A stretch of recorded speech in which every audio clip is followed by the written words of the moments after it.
ছিনতাই 2.5 লক্ষ টাকা। ঘটনায় গ্রেপ্তার এক। ব্যাংক থেকে টাকা তুলে নিয়ে বাড়ি ফিরছিলেন স্বনির্ভর গোষ্ঠীর কর্মী তুলসী রায়। সেই সময় তার কাছ থেকে 2.5 লক্ষ টাকা ছিনতাই করে নিয়ে পালায় দুই দুষ্কৃতী। পুলিশ খবর পেয়ে ঘটনাস্থলে পৌঁছয়। সিসিটিভি ফুটেজ যাচাই করে পুলিশ একজনকে আটক করেছে।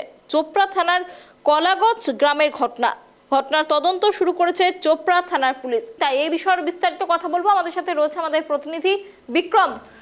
দেখো, যেমনটা জানা যাচ্ছে, ছিনতাইবাজদের কবলে স্বনির্ভর গোষ্ঠীর কর্মী। 2.5 লক্ষ টাকা ছিনতাইয়ের ঘটনা, ঠিক কি ঘটেছে?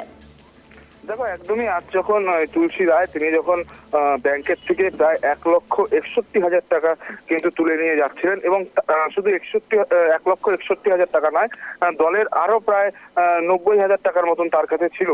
এবং সেই সময় ব্যাংক থেকে বের হয়ে যখন তিনি যায়, তখন দেখা যাচ্ছে একদম সিসিটিভি ক্যামেরায় স্পষ্ট যে বাইক নিয়ে দুজন ব্যক্তি আসেন, এবং একজন ব্যক্তি বাইকটিকে ঠিক মতন করে প্লেস করেন ওই মহিলার কাছে, এবং তারপরেই কিন্তু অপর একজন যে ব্যক্তি ছিলেন, দুইজনই হেলমেট পরে এসেছিলেন, এবং সেই ব্যাগ যখন টেনে নিয়ে বাইক নিয়ে যখন চম্পট দিতে যায়, তখন কিন্তু মহিলাটাকে প্রায় 20 থেকে 30 ফুট দূরে কিন্তু তাকে ফেলে দেয়, এবং রাস্তায় কিন্তু ছেঁচড়ে পড়ে যায় সেই মহিলা। এবং সেই সময় কিন্তু এলাকার যারা বাসিন্দারা ছিলেন তারা কিন্তু দৌড়ে ওই বাইকটিকে ধরতে যায়, এবং সেই সময় সেখান থেকে বাইকটি চম্পট দিতে সফল হয়। কিন্তু পরবর্তীতে কিন্তু সেই সিসিটিভি ফুটেজ পুলিশ প্রশাসন যখন আসে, পুলিশ প্রশাসন সমস্ত সিসিটিভি ফুটেজ দেখে কিন্তু একজনকে চিনতে পারে, এবং ইতিমধ্যেই সেই ব্যক্তিকে কিন্তু আটক করেছে এবং জিজ্ঞাসাবাদ চলছে। সেই তারা কি ওই এলাকারই বাসিন্দা কিনা, বা সেখান থেকে কতটা দূরে তাদের বাড়ি, তারা কি বিহার থেকে এসেছিল কিনা, কারণ ইসলামপুর থেকে বিহার একদমই লাগোয়া, সে বিহার থেকে এসে দুষ্কৃতী এই কাণ্ড করেছে কিনা, সমস্ত বিষয়ে কিন্তু ইতিমধ্যেই তদন্ত শুরু করেছে চোপড়া থানার পুলিশ। এবং সেই এলাকাতে কিন্তু রীতিমতন কিন্তু আতঙ্কে রয়েছে লোকেরা, কারণ চোপড়া এলাকা আমরা বিগত দিনেও দেখেছি বিভিন্ন ধরনের ক্রাইমের সাথে কিন্তু যুক্ত রয়েছে এই চোপড়া এলাকা। এবং সেই দিনের আলোতে এইভাবে যে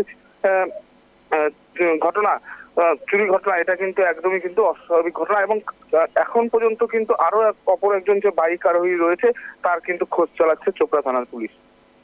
বিক্রম, তোমার কাছে আরো একটা বিষয় আমি জানতে চাইবো যে টাকাগুলো কি উদ্ধার করা সম্ভব হয়েছে? দেখো, এখনো পর্যন্ত পুলিশের তরফ থেকে সেরকম কোনো কিছু জানানো হয়নি। পুলিশ গোটাটাই বলছে যে তদন্ত শুরু করেছে ইতিমধ্যেই, একজনকে জিজ্ঞাসাবাদ করা হচ্ছে, কিন্তু এখনো পর্যন্ত কিন্তু সেই টাকা কিন্তু উদ্ধার করা বলে কিন্তু সম্ভব হয়নি বলে কিন্তু পুলিশ সূত্রে আমরা জানতে পারছি। অনেক ধন্যবাদ বিক্রম আমাদের সঙ্গে থাকার জন্য।